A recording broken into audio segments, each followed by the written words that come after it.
This is a Avenue from Devil's Trifecta, and you're watching the Daily Football News. Well, let's begin. We start off with the second semi-final of the Confederations Cup between Germany and Mexico. Now, Chile had already defeated Portugal on penalty shootout and were awaiting the winners of this match. Now, Germany started brightly, and before even Mexico got a foothold in the game, they were already 2-0 up. Now, young midfielder Leon Goretzka claimed his stake for a place in next year's World Cup with a fine brace within the first 10 minutes. Now, Mexico did not give up hope and had decent chances, but a staunch German defense and some good goalkeeping ensured that the Mexicans were not able to get back into the game. Mexico scored a consolation on either side of Germany, scoring their third and fourth goals.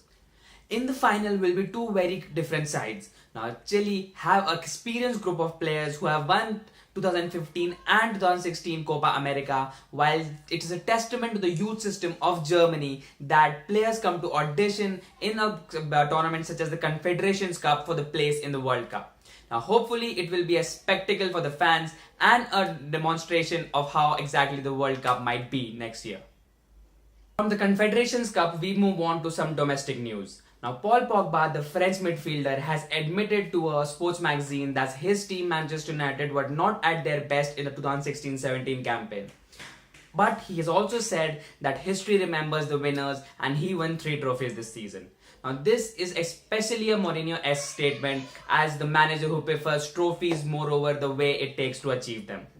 Now, the League Cup, the Community Shield and the Europa League might not be the highest on priority of United fans, but they will be hoping that Pogba in his next second season achieves more and wins the league title, and his side are competitive in the Champions League as well. Spanish forward Fernando Llorente, who plays for Swansea City in England, has broken his arm in a freak cycling accident.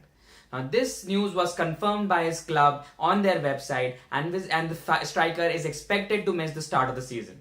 Now, for Llorente, who enjoyed a fine first season at the club by scoring 15 goals. Now, he will be missed, and Paul Clement, the Swansea coach, will hope that Llorente comes back as soon as possible and joins the team in their effort. Moving on. Now, Gianluigi Donnarumma, the AC Milan goalkeeper who had fake money thrown at him at a recent European Championships, has apparently had a change of plans and has decided to stay at Madrid and sign a new contract. But wait, there might be a catch. Now, the contract allegedly has a buyout clause, which is a very low amount in order to leave the club at the end of next season to Madrid. Now, buyback clauses are excruciatingly painful for the club, and I personally think that AC Milan should let the player go now and save them the headache that is going to be for them waiting for them the next season. Let's see what happens. And does Donnarumma sign a new contract or does he leave for Madrid as expected? And finally, we'll talk about 2 confirmed transfers this season. The first, Nathan Ake, the 22-year-old Holland international who has joined Bournemouth from Chelsea on a permanent basis. The Holland international spent the first part of last season on loan there before being recalled by Antonio Conte.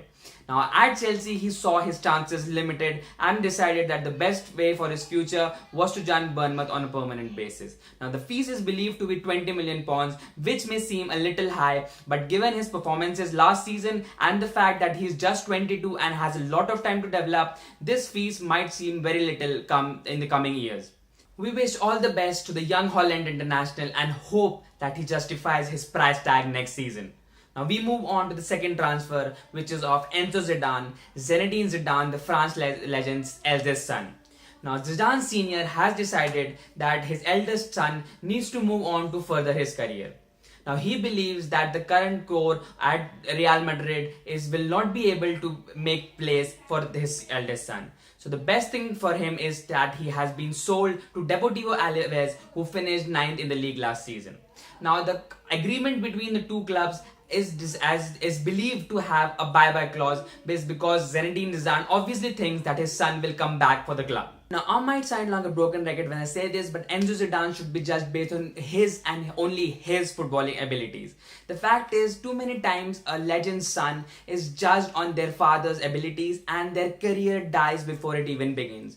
Now, this move to Alaves might prompt people to say that Enzo is not good enough for Real Madrid. But the fact is, the current crop of players at Real Madrid first team are so strong that many good players in the world right now might find it difficult to make it to their level.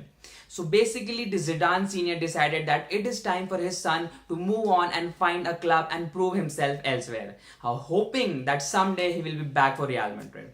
We at Devil's Trifecta hope that Zidane Jr. makes it a big at Alaves and comes back at Real Madrid to play for his father. Thank you for watching the video. Please share and subscribe to my YouTube channel. Until next time, this is goodbye.